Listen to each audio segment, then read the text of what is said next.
재영이는 오늘도 학교 수업이 끝나자마자 어김없이 학원을 다녀왔습니다. 오늘만 두 번째 수업 시간이라는데요.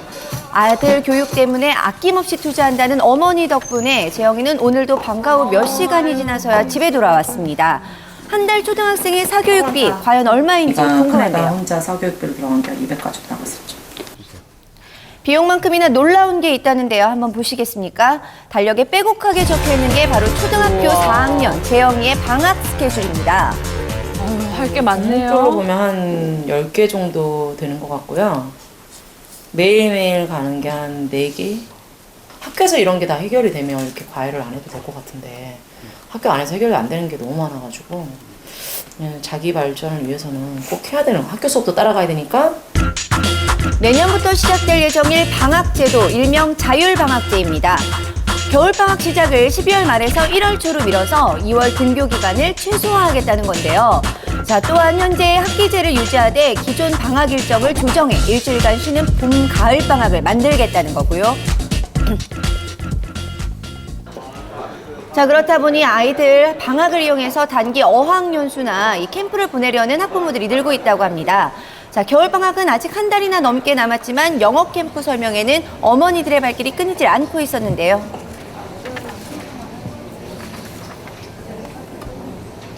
괌, 캐나다, 미국 모두 현지 정규학교에 가는 프로그램이고요. 괌이 515만 원으로 제일 저렴하신 거고요. 캐나다는 575만 원이시고 미국은 620만 원. 이미 많은 숫자가 신청을 해 있고요. 네, 다른 업체도 상황은 마찬가지입니다. 만만치 않은 연수 비용이지만 그래도 현재 마감이 임박한 곳이 많다는데 해외 연수 과정을 소개하는 홍보 책자에 대부분 공통적으로 들어가는 내용이 있습니다. 바로 명품 사립학교라는 단어였는데요. 자, 미국 명품 사립학교 수업을 직접 들을 수 있다는 겁니다. 뿐만 아니라 영어에 몰입할 수 있도록 환경을 조성해주고 현지 학생들과 동등한 교복을 착용할 수 있다는 점 등을 장점으로 소개하고 있었습니다.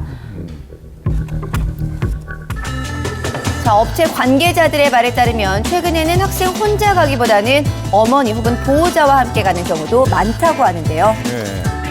많이 늘었어요. 그러니까 뭐 문의 중에 거의 한 반 정도 이상? 근데 요즘 어머님들이 다 가려고 같이 하세요. 쉬면서 아이들과 공부하겠다라고. 그러니까 어머님들도 공부하는 경우도 꽤 많이 늘었고. 그게 아마 예전하고 다른. 어머니들이 같이 공부를 한다고요? 네, 한 조사에 따르면 학부모들 10명 중 8명은 해외 영어 캠프를 통해 자녀들이 자신감을 얻기를 원한다는데요. 이제는 학생들뿐만 아니라 부모님까지 홍보물로 유혹을 하고 있는 상황. 가족 캠프가 네, 최근에는 가족 캠프라는 이름으로 새로운 트렌드가 이렇게 만들어지고 있었습니다. 예. 필리핀으로 갈 경우에 학생 1인 비용은 기간에 따라 400만 원에서 600만 원대인데 비용도 가족 만만치 캠프로 않아요. 가게 되면 인원에 따라서 캠프 비용이 2,400만 원대까지 아유. 오른다고 합니다. 학부모들은 이런 현상을 어떻게 생각할까요? 남일은 아니죠. 요즘 또 트렌드가 다 방학 때는 두세 달 정도는 보내는 트렌드라고 생각해서 저희도 상황이 되고 기회만 된다면 트렌드라고 많이 하기엔 보내고 돈이 너무 많이 드는데요. 네. 근데 그런 걸 보내면 좋겠지만 그걸 보낸다고 해서 애들이 거기에다 따라주면 괜찮지만 그게 아니면 애한테 오히려 스트레스가 되고 부담이 엄청난데. 대기업에서 하고 이러는 데는 뭐 한교당 100에서 150명 정도 지금 모집을 하는 것 같아요. 네, 한 30%는 아이들이 원하는 거고요. 나머지는 어머님들이 다 이제 하시는 거죠.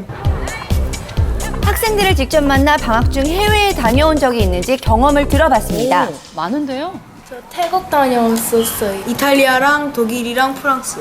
저는 인도 갔다 왔어요. 제가 안 가본 데다 권유를 해서. 어떤 요가?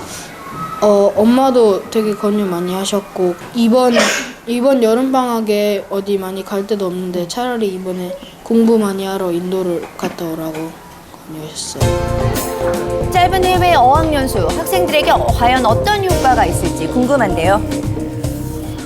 아, 내가 영어를 왜 해야 되는가? 그 동기부여 차원에서는 상당 부분 효과가 있는 것으로 보고 있고요. 근데 한 번 뭐 2, 3주 나갔다 왔다고 해서 그게 뭐 갑자기 영어 실력이 확 늘거나 그런 효과를 기대하기는 좀 어렵다고 봐야죠. 학생들의 충전을 위한 방학이지만 정말 학생들을 위해 사용되고 있는지 궁금할 뿐입니다.